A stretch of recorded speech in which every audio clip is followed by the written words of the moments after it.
Okay, hi. So today we're going to be doing my May reading wrap-up for the Asian Readathon.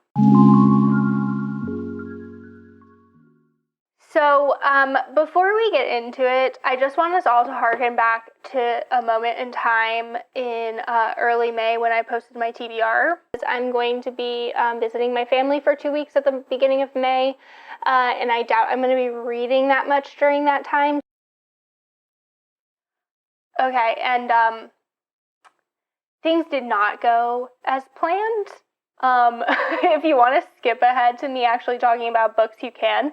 But I'm not going to read anything for the first 2 weeks because I'm going to be hanging out with my family, and then I'll be reading a lot at the end of the month. And that is not what happened at all. I got in on the 29th of April, very late. It was like into the 30th at this point.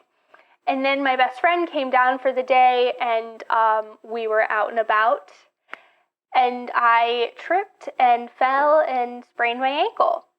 So a lot of the activities that I thought I was going to be doing, hiking, outdoor stuff, didn't end up happening because I couldn't really walk around much for the first week I was there, and we're in the beginning of June, and my ankle is still not completely healed, so I got a lot of reading done while I was there. We'll just say that. But let's get into the read. So I wanted to break it up and do the Asian Readathon, which is hosted by Cindy with Cindy. I'll put the information below. I more partook in spirit as opposed to picking prompts and doing them, though I think I actually did navigate all the prompts. But for this, I'm going to go in chronological order of when the books were published, and I'm starting with the things that I also read for May of the Moderns, which is hosted by Margaret Pinard. I will link her information for that readathon below. So I believe this was originally published in 1912, and that is Mrs. Spring Fragrance by Sui Sin Far. This is the first known or first published book by anyone of Asian descent in America, and this was published and written by a Chinese American woman, and it is a short story collection. It takes place mainly in Seattle and San Francisco or the Bay Area. It's not all interconnected short stories, but there's a short story with Mrs. Spring Fragrance, and the one after it has her in it, and then there's another two about a husband and wife that are connected as well. But they kind of feel like they could all take place in the same community of people. There's these short stories kind of center around the communications between Chinese Americans and white Americans in their day-to-day life, in their community. These are very dramatic.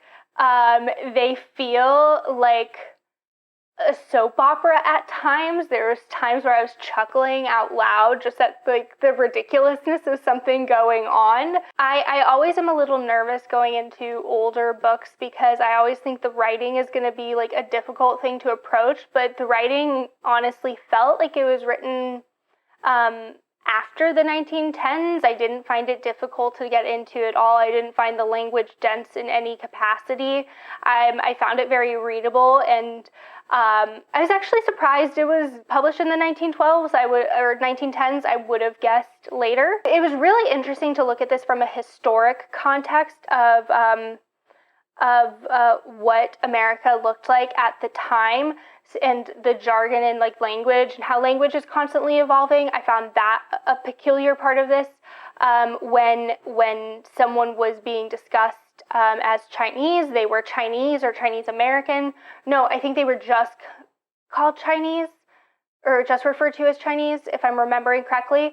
But when someone was white, they were referred to as American. So Chinese Americans that were born in China, first generation, and second generation, third generation, they were all Chinese primarily. So that was just an interesting note of the times. But yeah, they were fun, and I enjoyed this collection a lot more than I thought I would. Okay, the next one I read is it kind of counts for May of the Moderns, because it was anything post 1901 to 1945. And this was technically, so Yokohama, California was technically published in 1949, but this actually has kind of an interesting history because it was intended to be published 7 years earlier in 1942.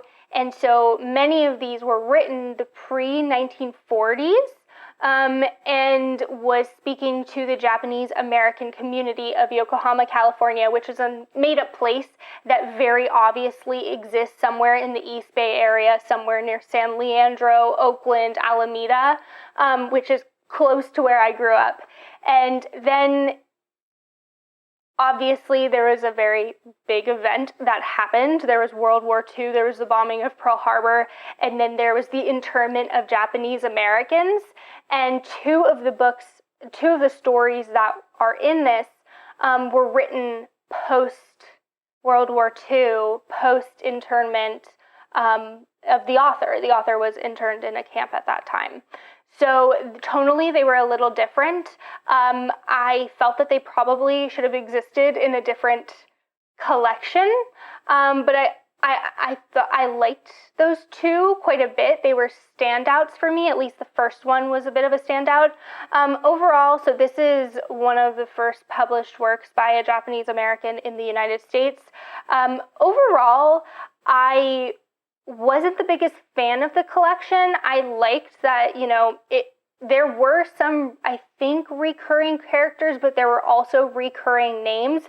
So they all occurred in the same community. Like, actually, they were all here in this made-up Yokohama. There was a lot of themes going on. So people owning flower shops came up a lot. And a lot of the stories were told from an unknown first-person narrator who wasn't actually interacting with the story at all. They were just telling the story, which I found a bit confusing, but had I known that going into it, I feel like I would have been less confused, because I kept wondering who the first-person protagonist was in a lot of these and like why they were involved, and they were simply there to be a storyteller. I think some of the short stories in here were a bit more stand out than others, but for me it was a bit weaker of a read than Mrs. Spring Fragrance. But I did more come at this from a historic lens as opposed to assuming this was going to be a 5-star read. Okay, now the next thing I read, while it didn't count for May of the Moderns, I was inspired to pick it up because of May of the Moderns, so it was doing its job of having us pick up older works. And so this one was published originally in 1956, 1957, and this is No No Boy by John Okada. So this one also has an interesting history. So all three of these were very much lost to time. And then this Mrs. Spring Fragrance republication happened in 2021 through the Modern Library Torchbearers series, which features women who wrote on their own terms with boldness, creativity, and a spirit of resistance. And then these two were both a bit lost to time when they were published, and then they had a resurgence within the Japanese American communities in the 70s and 80s and had republications then, and then they both have recent republications. So this is a republication from 2016, I believe, 2015, and this is actually not the republication. This is the 1970s edition. Yeah, this one was published in 1976, but it has had a republication within the last 5 years as well. So No No Boy is a Japanese-American novel. This is the only novel that John Okada ever wrote. There is an interesting history that the introduction goes into. Maybe not this one. I listened to it on audio, so I heard the one with the Ruth Ozeki introduction and then the other two introductions. And there's a story about how there may have been another novel he was writing when he died, but his wife burned it. So this is the only novel he ever came out with. This was written post-World War II. John Okada was in an internment camp, and this centers around a lot of the grief that one felt, or that the Japanese community felt post-World War II. So a No-No Boy is a man out of Japanese descent who answered no to two specific questions in the loyalty questionnaire. And when you answered those questions no, you did not join the armed forces, you were sent to prison. That's actually a real thing. So the protagonist of this is a no-no boy, and he spent 2 years in prison instead of fighting in the armed forces, and he is some of the groups of Japanese people who came back to where they lived beforehand. And so it starts with him getting back to Seattle, and he's dealing with the repercussions of coming back to his hometown. He's dealing with the repercussions of not joining the armed forces. So a lot of the Japanese community sees him as an outsider, sees him as a traitor, and he comes into difficulty there. He has difficulty with his mother, who is a Japanese Japan loyalist and believes that Japan actually won the war and that it is propaganda that they are seeing in the news, and is proud of him for his decision. And it's his interactions with people around town that he knew. It's interactions with his friend who did join the military. It is quite dark, quite angry, and tragic. I was surprised by how much I actually really did enjoy this, because normally I don't like books that are so, like, I guess angry. I don't know if that's the best phrase, but where there's a lot of anger or moodiness within your protagonist, especially when they're older, because this protagonist is 25, but it feels, it's not like a woe is me, my life is hard. It's like, this is the situation. It actually is a shitty one. So I quite enjoyed this. It was very introspective. It questioned a lot about what it means to be Japanese, what it means to be American.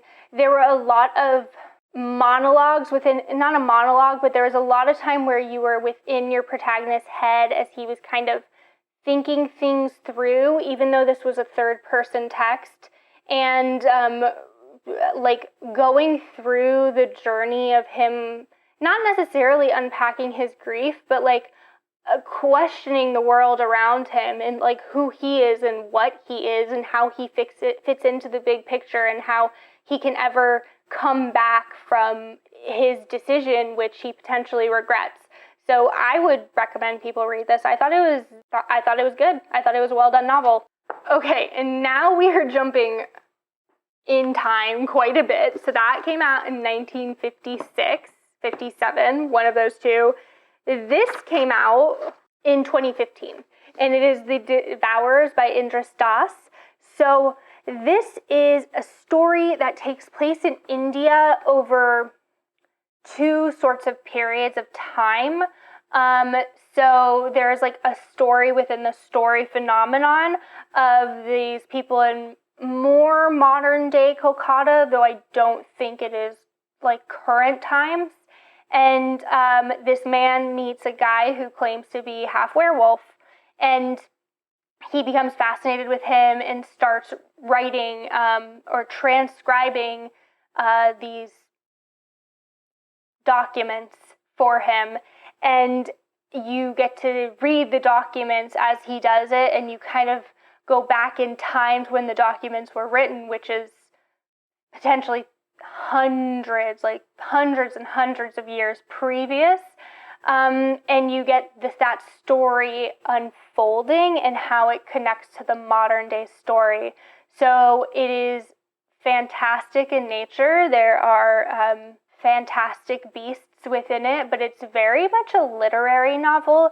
I would recommend this to people who don't think that they like fantasy but like literary fiction. I thought the writing was really beautiful. It was very graphic and dark, so there's a lot of really crude things happening in it. It's a lot of sex and excrement and rape, and like there's a lot going on within this. But sometimes I find the story within the story time period a difficult thing to achieve, but I found that this flowed really seamlessly, and I thought while it wasn't a light-hearted book by any means, it was a light-hearted way of conveying the plot. So I really loved this. I would highly recommend it to those literary fiction readers who don't think that they like fantasy, and for fantasy readers who don't always tend toward the literary side of things. Okay, the next one, I've already, I believe, unhauled it back to my used bookstore, and that is The Story of a Goat. This was published originally in 2018, and it is translated from, I'll put it up, I don't remember what language. This one also takes place in India. This was a strange one. So it's called The Story of a Goat, and it is the story of a goat. You follow this goat, and it's a very strange way that it came into the lives of this wife and husband farmers. And this goat is living through troubling times and doesn't really understand the world around them. But does. So it's a personified animal that isn't completely human, like consciously. It's still goat-like, but has also human thoughts.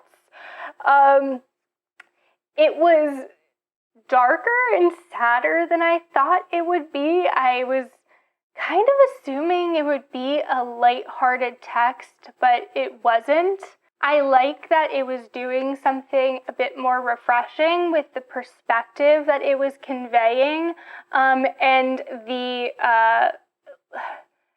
way it was looking at the world. Like sometimes I was kind of questioning what if everything that was happening was kind of just take the author at face value, or if it was trying to connect to things happening in the world that maybe I just contextually don't understand as much, but I still thought it was a good read, just a little more depressing than I thought it would be.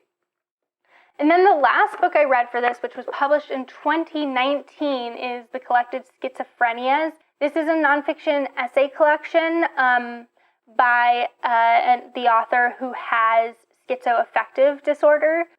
She talks about a lot of different parts of her life before she was diagnosed specifically with schizoaffective disorder, the diagnosis she received, kind of what her life looked like beforehand, and her journey into living with schizoaffective disorder in a way that is comfortable for her. She talks through multiple psychosis she's had. She talks about the difficulty of sometimes watching a movie and how that could trigger psychosis or an episode. She talks about her manic phases and her depressive phases. But still all through this, it seems like she had a pretty good circle of people around her, which not all people have, but it was very interesting just being within her mind, having her explain her diagnosis to us as readers. I found that aspect very powerful. I'm not always the biggest fan of essay collections in themselves and how they're conveying information, because sometimes it can feel like you're kind of jumping around. So I feel like this would have been better suited to a more narrative, like memoir format, but I still appreciated it nonetheless. So that is all of the books that I read for the Asian Readathon and AAPI month in the month of May. So definitely let me know what you read in the month and if you enjoyed them. And I will come out with another video probably in the next week of the other books I read. So that is all I got. So until next time, happy reading.